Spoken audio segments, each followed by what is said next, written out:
out that Marshall is one of Kevin Samuel's sons was not part of my bingo card during Black Jesus died on the cross and rose on the third day. So as Black women's, still we rise month. What the hell?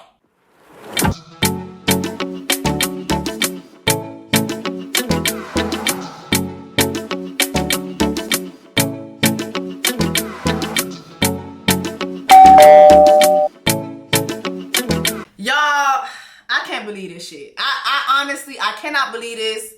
We really have to discuss these Marshall tweets. Marshall, I'm just so disappointed. I'm so disappointed. Marshall, we were rooting for you. We were all rooting for you. Learn something from this. So of course we're going to get into the Marshall tweets, but before we do that, I actually want to talk about something else. I want to talk about Josh and Jackie for a little bit. I actually was going to record a fun facts and myths video. I compiled a whole bunch of facts and things from behind the scenes, and I was gonna work on that video today. It's actually Sunday. It's 3:58. I'm actually supposed to be meeting Tamar for lunch, but she's already down to the garden room getting her piece. So I'm gonna hurry up and do this and then go meet her, and then we're actually gonna go to the Chloe concert, which I'm so excited about. But also, y'all, remember tomorrow, no, today's Sunday. So Tuesday night, April 25th, I am having my coupe party here in Atlanta. So if you are in Atlanta, come party with me, celebrate my upcoming single. Coupe is actually being released May the 5th. I had to pay some bills on that. Had to pay the owners of the song. It is a sample from a song called Donkey. It's a very famous song in the Haitian culture. It is from the 1970s. I actually was just gonna make this a cover, but my cover turned out to be so good that I was like, oh no, I'm gonna make this a single and just release it just for fun. So come out. It's gonna be Tuesday, April 25th. Please come out. It's gonna be at Rocksteady with DJ Cash. And I just honestly, I think I'm just gonna embark on a journey of just being more active in the Caribbean diaspora that's here in Atlanta. I think that this is gonna be a great way for me to do it through music, and then like just curating a couple events here and there for us. If you're a part of the Caribbean, if you're African American, if you are Latina, if you are Asian, if you are white, I don't care. If you support me here, please come out. I would love to meet you. I would love for you to come out and have fun with me and celebrate this time with me. So April 25th, Tuesday, Rocksteady, Atlanta. Please come out and support your sister. All right, okay, back to the video. So Marshall did an interview this week on a podcast, and he goes into more depth about his experience on Love is Blind and talks more about his relationship with Josh. Now, there's so much unseen footages in these reality television shows. I've alluded to that before. I did one season of one show and I never went back because just for literally this was the number one reason. Because there was so much unseen footage, and when you're doing these shows, you really have to keep in mind that they will pick and choose what they want to show you, what they want to show the audience. I'll never forget, I was super duper close to the actual creator of the show, to the point where I was eating Thanksgiving dinner with her family. And when we started filming, and things were not what we discussed, I would call her up and I couldn't even get her on the phone. I went from eating dinner at this lady's house to not being able to get her on the phone. And I'll never forget having to reshoot a scene because I was told that, there were some technicalities in the mics or whatever. And so I had to reshoot the scene. When I reshot the scene, everybody in my scene had different energy. A lot of things that were said the first time we shot it weren't said. It was just everybody just had turned on me. And I'll never forget a producer coming to me and saying to me, Jess, I'm not supposed to tell you this. And mind you, this is we're getting to the near end of filming. She told me, she's like, I'm not supposed to tell you this, but she called production and she told us very early on in filming not to show any funny with you. She told us you're not funny, and to not show you having fun, to not show you being a jokester, not to show any of that. Mind you, the whole point of me doing the show was because she thought I was funny.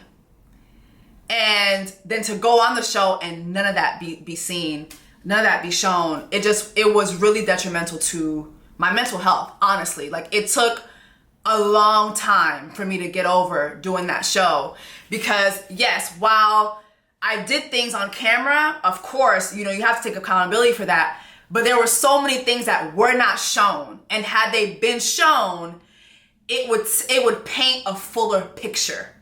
And so I say all that to say this: now when we're watching the reunion and when the season forecast is being very, very vocal about a lot of things, when they're coming out and they're saying things, we're realizing that a lot of things were left in the cutting room floor because the producers are creating a narrative. They're creating a show, and they don't feel that if they show this, that's going to be conducive to what they want to show the audience. Do you understand what I'm saying? So piggybacking off of saying all that, I'm going to go back to Marshall doing this interview. He talked about the fact that him and Josh were actually almost just as close as how he was to Brett.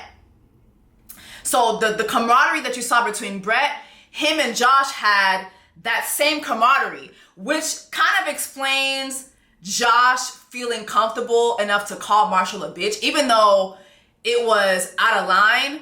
But I just remember thinking, why would anybody feel that comfortable unless you are ready to get your ass beat? He felt comfortable enough to call that man a bitch to his face like that. They were very close. And Marshall revealed that the reason why he was so upset with finding out that Josh told Jackie that he would leave if Jackie didn't choose him or didn't want to get married to him. He said that he was upset at that because Josh had made that same promise to another girl. So that puts a lot of things into perspective for me. What about you? Remember, I said I felt that was very, very weird. I felt like he just really overreacted when Jackie told him that, Josh said that he would leave, and then they went back into the pod's headquarters, and he was telling Josh, telling Brett, I'm gonna fight for her, I'm gonna do, and he was telling Jackie too, I'm gonna fight for you. I thought that was kind of weird. I get it, you have a connection with this person, but at the end of the day, this person is telling you that they want to, go somewhere else. Baby, you cannot, anyway, let me know if you guys feel this way. I'm not fighting for you. You say you want to go somewhere else, go. If you say you want to explore this relationship with this person, go. Because what you're telling me is I'm not good enough. You're not choosing me. So go choose what you really want. I thought that was weird. And so now that he's explaining that they were actually super close, now that puts things into perspective. Now, Marshall did this interview, and then there's this contestant on the show that made this post on Instagram. Now, you guys probably vaguely remember her, but her name's Monica Rodriguez. She was really tight with Chelsea. So we saw a couple scenes with her and Chelsea in the pods. It looked like her and Chelsea were pretty tight. And I remember one scene where Chelsea was telling her, yo, I don't want to really talk too much about me and Kwame because I don't trust that girl over there. And Chelsea was talking about Micah's ass. And so you have Monica telling her, well, you know what? I do feel like you are the best choice for Kwame. So if Kwame doesn't choose you, girl, he's stupid. I really think you're the best choice for him. So that was the longest scene I saw with Monica. And I feel like I saw a couple other scenes, some sound bites from her, but we didn't really see much. Lo and behold and lo, bitch, Monica done got engaged on the show. I think her Instagram name is so funny to me. Monica, not Lewinsky. Monica had this to say this week. And I'm gonna put the post up for you guys so you guys can see it. Love is Blind engagement alert. Since everyone was given the opportunity to share their stories, I can finally tell mine.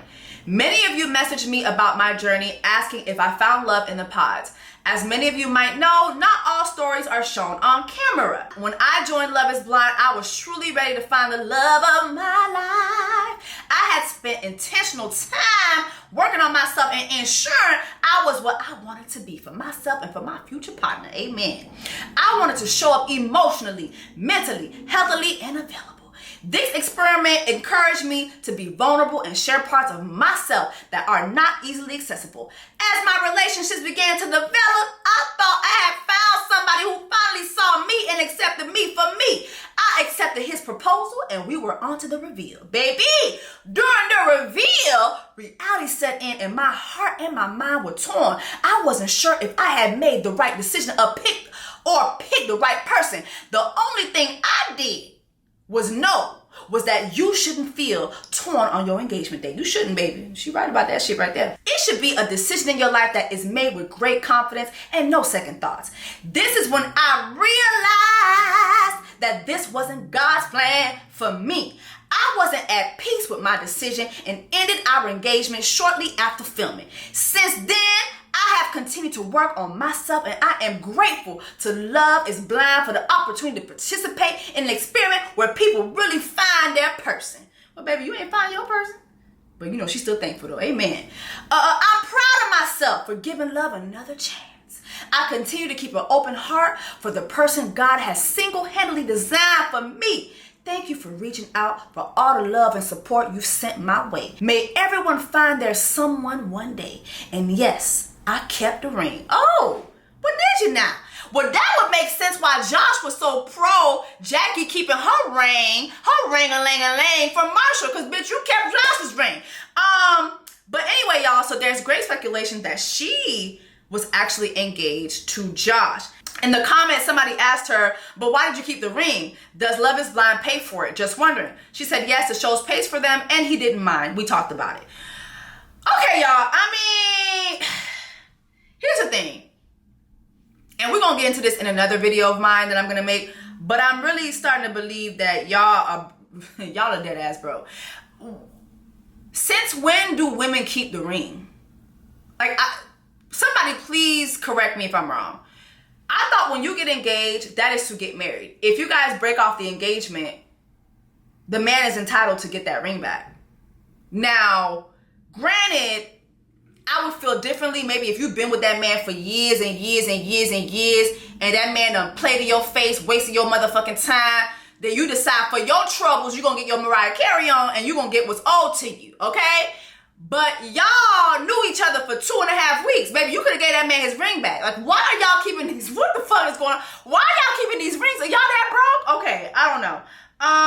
Now, in Monica's post, she doesn't say that she got engaged to Josh. However, in the podcast that Marshall is on, he specifically talks about Josh and Monica and that they were engaged to each other. So it just seems to me like sis saw them damn cauliflower ears and them damn hoop earrings and was like, yeah, no thank you, no thank you. And that's what resulted in their engagement dissolving. And that would actually make me look at Jackie even worse because, girl, you were his second choice. Oh my boy. You did all that shucking and jiving. You did all that, my nipples got hurt. You did all that shucking and jiving during reunion for a man who actually did not want to get engaged to you. His first choice was Monica. Jackie, not you being Josh's second choice. Girl, life is a funny thing, girl. It's ghetto. This is ghetto. You wasn't his first choice. Not your nipples getting hard in the damn coffee shop for a motherfucker who made you his second choice. Girl, this is ghetto. This is ghetto. But I'm not surprised. Because remember, everything is a competition to Josh. Everything is a competition to Josh. Josh is on his Denzel shit. I'm from around the way. I'm leaving here with something. Josh very much gives me I'm leaving here with something. And here's the thing. Because y'all is not the faves, y'all are not leaving with nothing. You're going to get a couple Instagram followers. This is not really going to translate. It didn't translate into the press and into the fame that you wanted it to. So, yikes. I really, are y'all surprised? I'm not surprised. Shout out to Monica, not Lewinsky, okay? She made sure to let y'all know I did not have no relations with Bill Clinton, okay? I did not have no, she was not down to the desk sucking nobody dick at the White House, okay? Speaking of sucking dick, Kwame, what the fuck is this? Alex, Who is riding this bull? Is it Kwame or is it Alex? I cannot keep defending you, Kwame. I really cannot. And what in the Brokeback Mountain is this? Like, what the fuck is going on? And while Kwame or Alex is riding bulls, you got Chelsea down to the house making jollof rice during Black Women's Month. I cannot. I can't. Let's talk about Marshall. Marshall, I'm so disappointed in you. I am so disappointed in you. I don't even know where to begin. I don't even know where to begin. Like, finding out that you are one of Kevin Samuel's sons during Black Women's Black Jesus Rose on the third day, so as Black women still be Rise Month, is devastating. It's a devastation to the nation, an abomination to the nation, of the constitution, of the experimentation, of the condemnation of the nation. I don't know. Like, y'all, I'm really joking to keep from crying here because y'all know I have been Team Marshall from day one. But remember what I said. Remember what I said when I was reviewing Mexico and reviewing when Marshall and Jackie first got back after Mexico. I told y'all.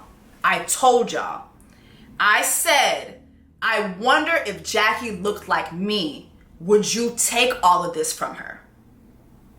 I clocked that. The only reason why Marshall and any man in his position or woman, anybody, would take that type of treatment is because that person is their preference. But here's the gag. Y'all's preferences don't prefer y'all. That is the discussion I want to have today. Here on Today on this Sunday. Y'all gonna see this on Monday, but it's Sunday. I want to preach a word. Y'all's preferences don't prefer y'all.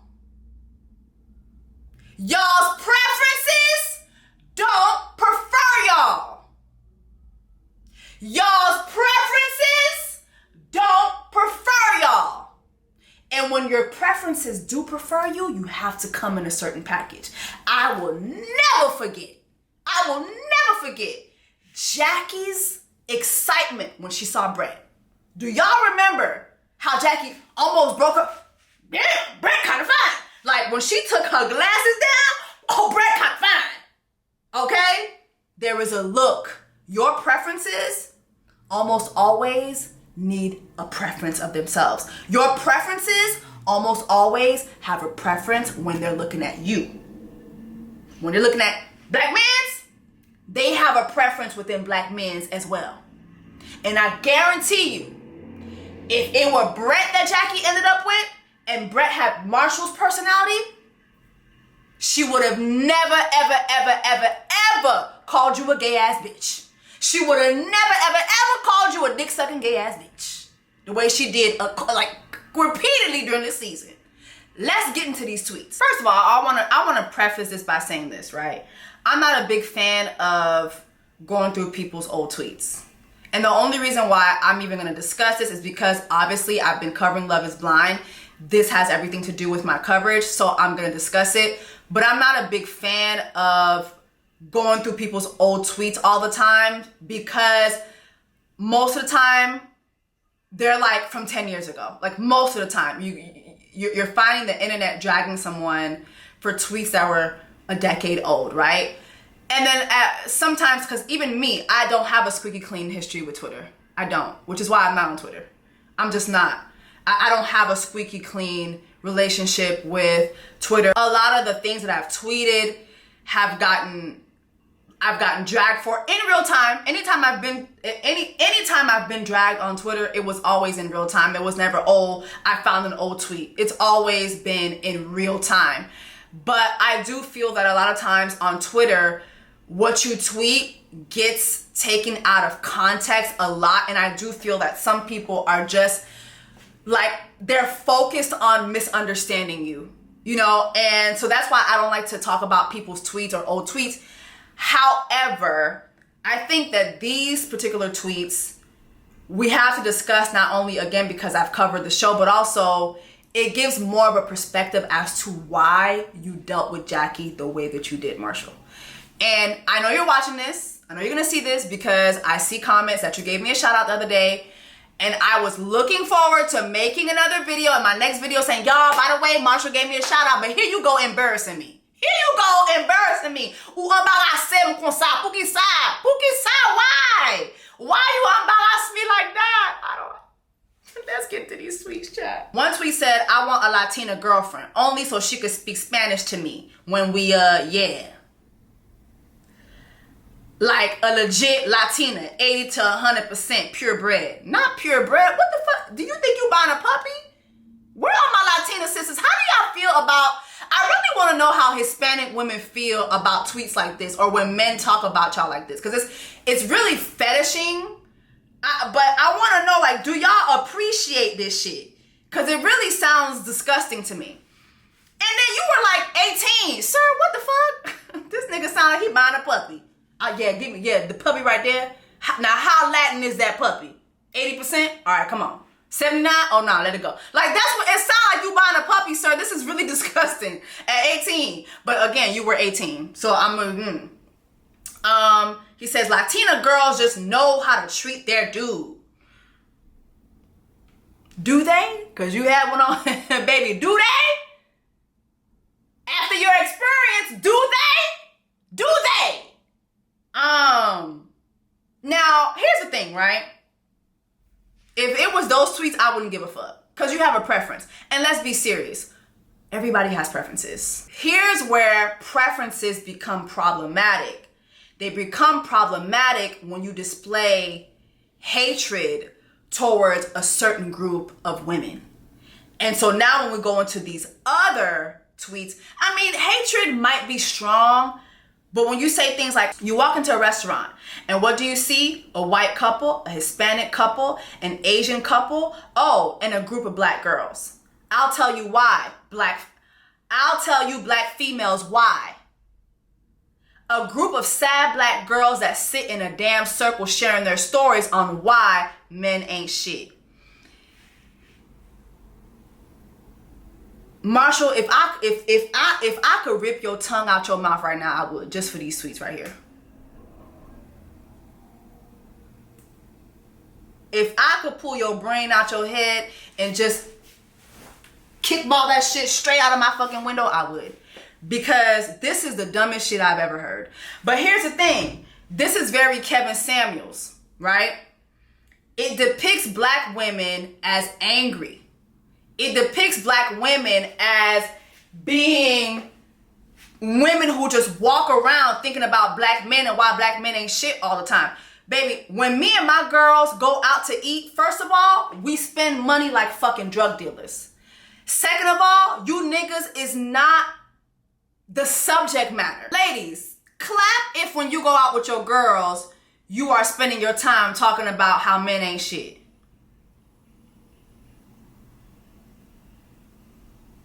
Nobody's clapping. Nobody's clapping. Nobody's clapping.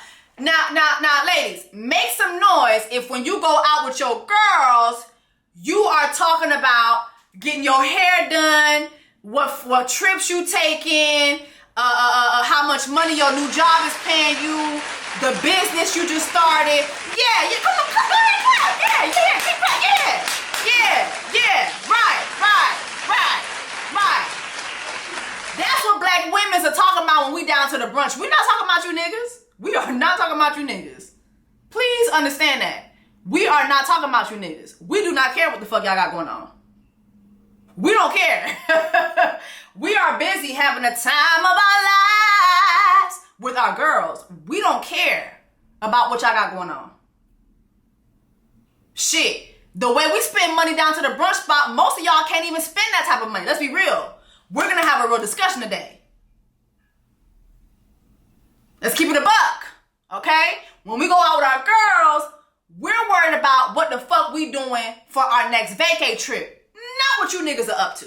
Not you niggas not having us as your preference. We don't care. I'm here to tell you right now, we don't care. I can assure you, as a black women's, When I'm going out with my black women's friends during Black Women's Black Jesus Rolls on the third day, so as Black Women Still We Rise month, we are not talking about you niggas. I can assure you of that. We are not talking about you niggas. We are talking about braids, but it's summertime. Bitch, where are we going? What trips are we taking? What you doing for your birthday? Friday night, we going to happy hour? Girl, where'd you get your hair done at? Who did your braids? Bitch, let me tell you about the last time I went to the hair salon. Girl, I just got this job. They wasn't trying to pay my salary that I was asking for. That is what we are talking about. We are not talking about you niggas. We are talking about how we can elevate. Those are the conversations we're having. We are not talking about y'all. But y'all are obsessed with us. And instead of channeling that obsession into something positive, this is what y'all do. And that's why we are divesting. And here's the thing. As Black women, divesting to us is not just dating outside of our race. Divesting to us is being happy with ourselves. Literally. That is what divesting is to us. Being happy with ourselves, working out, reading our Bible, being around people who elevate us, make us feel good, chasing after our goals, making ourselves happy. That is what divestment looks like to us. There was a tweet that I saw in someone's YouTube video. I wish I got the screenshot. I didn't. Maybe I'll find it post this video. But Marshall, you tweeted something about Black women either not caring about Black men's feelings or Black women not caring about Black men. It was something like that. I really hope that this experience showed you how wrong you are, how wrong you were, and how wrong you still might be. Because it has been Black women that have had your back. You had Black women like this in the palm of your hands. In the palm of your hands. Black women were ready to we were outside Netflix and Kinetic with our pitchforks for you. That is how Black women feel about Black men. Even when y'all dog us out, that's how we feel about y'all. We still love you. We still cherish you. We still have your back. Y'all get with your preferences and you run and you tell them how Black women are angry and you dog us out to them, right? In hopes that when you dog out Black women to your preferences, that's gonna cause a distance between us and your preferences, and that way now you have a safe place now. You have a safe place to do the same bullshit that you put us through. Now you have a safe place to do it with them, right? But here's a newsflash. Black women, we don't have to go out and tell the world about y'all. Y'all are doing it yourselves. Y'all are going to your preferences and your preferences are finding for themselves. They're finding out for themselves. Black women don't have to go out and say anything about y'all. And as a matter of fact, when y'all are out there talking shit about us, we're still standing up for you. We're still on the front lines for you. We're still birthing you. We're still taking care of you. We still got your back. But this is what you do to us. Instead of fixing what y'all need to fix, instead of getting therapy, instead of really finding God and not using God to scam women out of their emotions and out of their draws and out of their coochie meat, y'all go and y'all do the same bullshit that you do to us with your preferences. And that's why y'all are in y'all are in a room and the walls are caving in on you. Because at this point, the entire world knows that y'all are the problem, not us. If we do talk about y'all, it's scraping through, or it's maybe something like Love is Blind. We'll talk about Love is Blind. I'm like, yeah, da-da-da. But it's not like we sit around talking about y'all all day. Like, Black men, y'all really need to leave us alone. We don't really talk about y'all like that when we go out to eat. You think I'm gonna sit here and curl my motherfucking hair? You think I'm gonna sit here and curl this HD wig that I made, curl it, get my makeup on, put on my my Sunday's best, good clothes on, to go down to the garden room and have brunch with my girlfriends to talk about you niggas. We don't do that. Seriously, like, I really want black women, we really gotta start, when we go out, we don't talk about y'all. And to be honest, when we go out, when black women go out with their friends, it is a joyous occasion. Why would we want to sit there and keep talking about you niggas all damn day? Why would we want to sit there and break bread, and while breaking bread, talk about something that's aggravating us for most of our time there? Here's the thing. You can have your preferences, but leave us the fuck alone. Here's the difference between black women dating out of our race and black men dating out of our race. Black women, we just date out. When I go out with a man that's not black, I've had 2 non-black boyfriends. 2. Both have been Hispanic. Well, actually, one was Afro. He was Dominican. One was pure Puerto Rican, white Puerto Rican. But I've never sat down and talked to them about, oh, Haitian guys do this, black guys do that. I never had those conversations. And now I've been out with 2 white men the last year. I've never had those conversations. Never had those conversations. I just like the person. But when you guys date outside of the black race, why do you have to depict your dismay with us? Go and have your preference. It's just hurtful when you guys have your preferences and y'all can't just have your preferences without bringing black women down. Just leave us alone. Go have your preference. And you know what? Have your preference and count on your preference. I think, again, this is a lesson to black women too, is that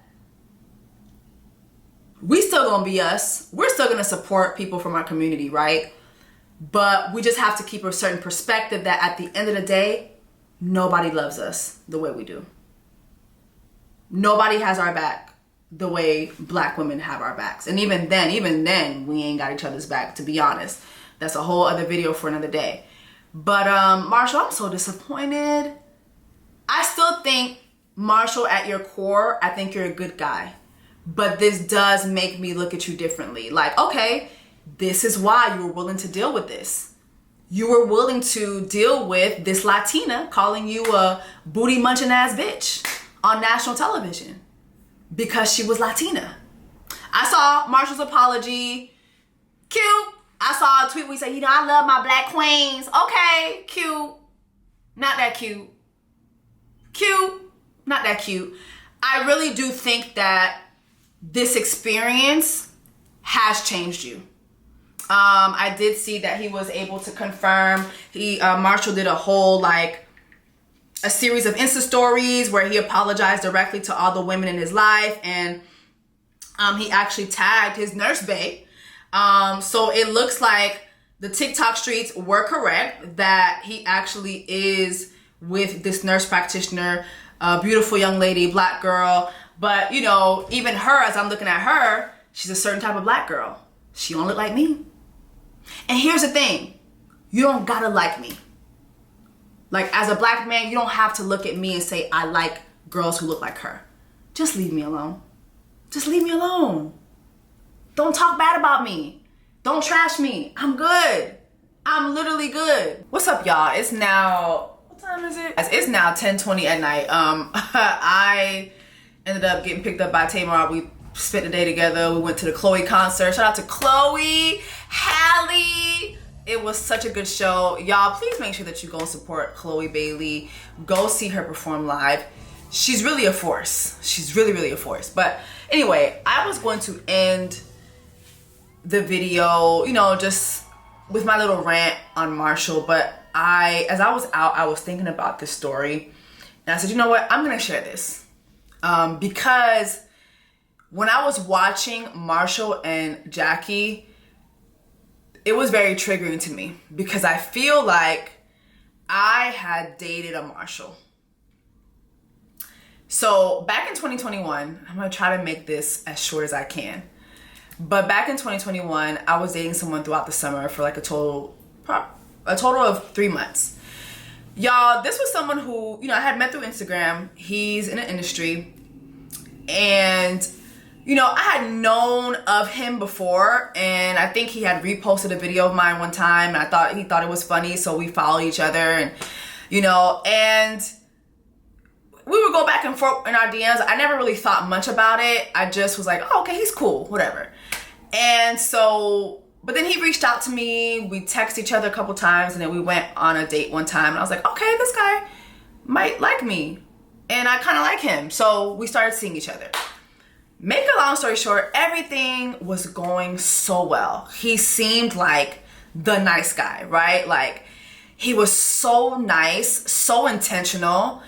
And he just was a breath of fresh air. Like, I hadn't dated someone like this probably since like college, where like a guy who would plan dates. Like, one time he took me to the Catalina Islands. He surprised me with a trip to the Catalina Islands. We were there for like 3 days. It was so romantic, y'all. Like, we were in the islands literally like naming our future kids, like talking about marriage. Like, he talked to my mother, and you know, we planned on, you know, meeting his family. And shortly thereafter, I did meet his sister. I think like 2 cousins, some nephews. So it was just like moving along, you know, and we weren't officially together, but we were seeing each other. But I was meeting all these people that was important to him, and he was hanging around my friends. And it was to the point where like, and we would go to like a couple industry events together. And it was to the point where people who would be around us would be like, yo, like, how long y'all been together? And we're like, you know, we're not together, we're just like dating. But it just was like, it was that type of vibe, right? And so fast forward, he had this show where he was a performer at. Pete Davidson was having this, Pete Davidson has an annual show for September 11th in New York City. And he was one of the performers. And I remember going with him, and he was really upset because he was like at the top of the show. And you guys, when it's a comedy show, you don't want to be at the top of the show. Like, you want to be closer to the end because that's when most people are there. The later in the show you are, the better of a comedian you are, right? And so he was so upset because he was like early on in the show. And his manager wasn't there. His manager's his sister. And his sister and I had conversed, and his sister was like, you know, I'm not going to be there, but can you like just look out for him for me and take pictures and take whatever? And me like being there with him, I was like, okay, like I'm going to do whatever I can to help him. Like, you know, I was just like, hey, let me know how I can help you. Like, I'm here for you. Like, whatever you need, like, I'm here. Y'all, I remember when he was about to get introduced, the girl who was making the introduction, she comes and he's telling her like how to introduce him, and she was fucking up my man's introduction. So I was like, bruh, you need to introduce him as such and such and such. Because he kept telling her and she was fucking it up. I was like, hey, say A, say B, say C, you're good, right? And, you know, I'm making sure he's okay. And like while we're backstage, like I have all these videos and everything, but I didn't post anything. I did post a picture of me next to his name, right? And so we're at the show. It's great. He does great. It goes well. Fast forward, he had a show where he was opening up for Martin Lawrence. I had told this man, Martin Lawrence is literally one of my idols. Martin Lawrence, I have a DM from Martin Lawrence from 2018 that I didn't see till like 2019 or 2020, where he told me how funny I was and how I'm gonna be somebody one day. And he followed me. Martin Lawrence was at the time engaged to a Haitian woman, and I guess she would show him my skits and stuff, and he really enjoyed it. So that meant the world to me, and he knew how much I love Martin. And he told me, hey, I'm gonna go open for Martin, and you know what? It's gonna be in what was it? Jacksonville. I wanna have you and my father come. And I'm like, you want me to meet your dad? And he's like, yeah, I want you to meet my dad. I'm like, okay. And so I meet this man's dad. We get there, meet his man's dad. We're at a restaurant. His dad comes in. Do you know, his dad came in and he was like, hey dad, this is Jessica. Like that was my introduction to his dad. And that's when I was like, okay, what is going on? Because like, even as a friend, I wouldn't introduce you to my mom or my dad like that. I'm like, hey mom, this is so-and-so, this is my friend, this is the guy I'm dating, it wasn't even like that. Just raw entry. This is Jessica, like nothing, okay? So anyway, I hit it off with his dad. We're talking, kikiing. You know, he told me me and his dad would have a lot of similarities. He felt like we were just alike. His dad came in after us. The meal that I ordered, his dad ordered the exact same meal. Like, it was just like I was sitting with my daddy. Like, we were having a good time. We get to the arena, and Martin Lawrence is like in the hallway talking to everybody, and he comes to our room, like next to our room. And Bay is talking to Martin, talking to all the comedians, doesn't introduce me. Ricky Smiley comes, he doesn't introduce me. Literally, I had to say, hey, Ricky. Actually, I didn't even say, hey, Ricky. Ricky just saw me standing there. He was like, Jess? I'm like, yeah. He's like, Jessie, what's going on? How you doing? Why you was just sitting? You know, I'm just like, I don't say nothing because I'm waiting for my man to introduce me, okay? So, y'all, remember I said he was talking to Martin. He didn't introduce me to Martin. Martin comes back. And Martin saw me. And he comes up to me. He's like, Jessie? I'm like, yes. He's like, Jessie, oh my God, it's so nice to meet you, woo. What's up, woo? Like, he's hugging me. I'm like dying, okay? And I couldn't believe it. And so I go to him. I'm like, babe, did you see that? He's like, what? I was like, Martin, he just hugged me. He was like, oh, he does that to everybody. Okay. Y'all, it just was so awkward. I was like, why is this man acting like this? Long story short, after that trip, we say goodbye and everything. Me and his dad hit it off so well. Like, we were talking about everything backstage, just like religion, love, family, and everything. And his dad looked me in my eye. His dad was like, man, I cannot wait for you to, you know, come to Thanksgiving. We're looking forward for you to come to Thanksgiving, because we had plans for me to go spend Thanksgiving with him and his family and everything. I would meet his mom and everything. I go back home. Before the trip, I had went and gone to the OGYN. I was having a lot of pain and stuff. If you follow me on social media, I've talked about like just my periods and everything and how they're just so painful. So I wanted to get checked for everything, like if I had endometriosis or if I had a cyst or if I had, you know, whatever. Results came back. I had cancerous cells all over my uterus. I called him. I let him know about the condition. And he's like, you know, I'm sorry about this, but like, I don't think this is gonna work out, because like, you're gonna have trouble having kids, and you know, I'm not trying to really deal with that right now. I was crushed.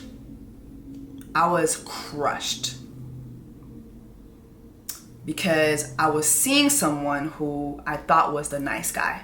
I was seeing someone who had told me how girls would always call him ugly, and how he felt so insecure all his life about his features and his body. And I embraced everything this man told me that he felt that girls did not embrace, and that girls would use him and all these different things. He never felt like anybody was really interested in him like that. I loved on this man, y'all. Loved on this man. And that was his response. A couple days later, this man is all the way in London with his ex-girlfriend, who's another Indian girl with blonde curly hair. They're dressed alike, matching each other for dinner. Like, it just was crazy to see. I confronted him about it, and his answer to me was, oh, well, she's my friend. I don't have to explain to you why I'm in another country with my friend. And in the same conversation, he told me how he didn't like the fact that I had posted a picture of me standing next to his name at that Madison Square Garden show I told y'all about a couple minutes ago. And so I'm like, so this is what you do to me after I tell you about my condition. And he says to me, oh, well, she's been having problem with her hearing, so I'm just there to be a friend to her, to care for her. And mind you, y'all, this was one of the girls who he had told me did all these terrible things to him. Used him. You know, it just was insane to watch that. And the reason why I'm telling this story is because this girl was able to do all the things that he didn't want me to do. Like posing next to his name. This girl has, to this day, if you go to her Instagram, she has videos of them in the Maldives from years ago when they were like in an actual relationship. But this man got so upset with me because I had a picture next to his name at a show that I was helping him out at. I told this man I had a deadly disease. He didn't give a fuck, but he flew all the way to London for this girl and her hearing. And why? Because she was his preference. It's really that simple. She was his preference. I really thought about that relationship a lot when I was watching Marshall and Jackie. And it's so funny because a couple of months ago, I was watching The Breakfast Club and I saw this idiot on The Breakfast Club telling Charlamagne, oh, I switch women every 90 days. And I looked at my calendar from when we were dating and we literally dated for 90 days. It's like this man was timing that. The reality of it was I wasn't his preference. And word was he doesn't like black women. And for whatever the reason, I was going to be that black girl that he could, oh, see, I'm with a black girl. I'm with a black girl. I'm with a black girl. And she's Haitian. She really black. She a nigga. She from the bottom. She from Haiti. You know what I mean?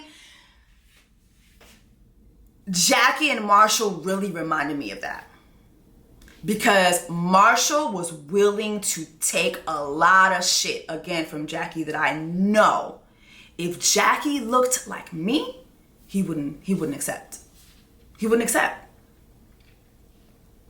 I say all that to say, again, Marshall, I really hope that this situation helped you to learn several lessons. Number one, if black women are not your preference, that's cool. But leave us the fuck out of your mouth. And that's just not for you. That's for anybody. Everybody. If you don't like to date black women, that's cool. Just leave us alone. We don't care who your preferences are. What's hurtful is when you use your preferences to attack us. And you know what? Now when I look back at it, I'm thinking, damn, finding out that you had that connection with Tiffany in the pod, is that why you pushed her over to Brett? Thank God you did. But was it because you felt like she was black? Because, you know, there are voices that are black voices. I have a black voice. I speak black. Tiffany, it's kind of beige, you know? But I think the more and more she talks, the more you're like, okay, this is a black girl, you know? Is that why you pushed her over to Brett? Because she wasn't your preference? Yeah, those tweets were when you were mad young. But could it be that you still carried those feelings for black women into the pod? And so this with Jackie was your karma. This experience with Jackie might have been your karma, might have been the lesson that you needed to learn. Grow from this. Grow from this. Grow from this. I still think deep down inside, I think you're a good guy. I do. I know some people are going to drag me for saying that, but I actually do. I think you are a good guy. I think that this was a lesson that you needed to learn. And I really hope that black men are watching you again, watching this and realizing that you can have a preference. Just leave us out of it. And also, ding, ding, ding, ding, ding. Just a little thing for y'all to understand. Y'all's preferences don't really prefer y'all. Doesn't mean come to us. Don't come to us, because we ain't your preference either. But y'all's preferences don't prefer y'all. And so what are y'all gonna do? Are y'all gonna fix what needs to be fixed? Or are you guys gonna continue to escape your reality?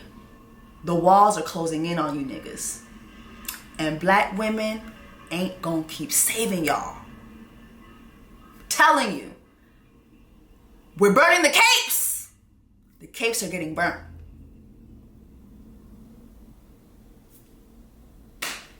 Those are my thoughts. I'm sorry this was a long ass video. Just had a lot of thoughts on this. Drop them in the comments. Let me know what you think. I'll see you guys in the next video. Oh, like, share, subscribe. I'll see you guys in the next video.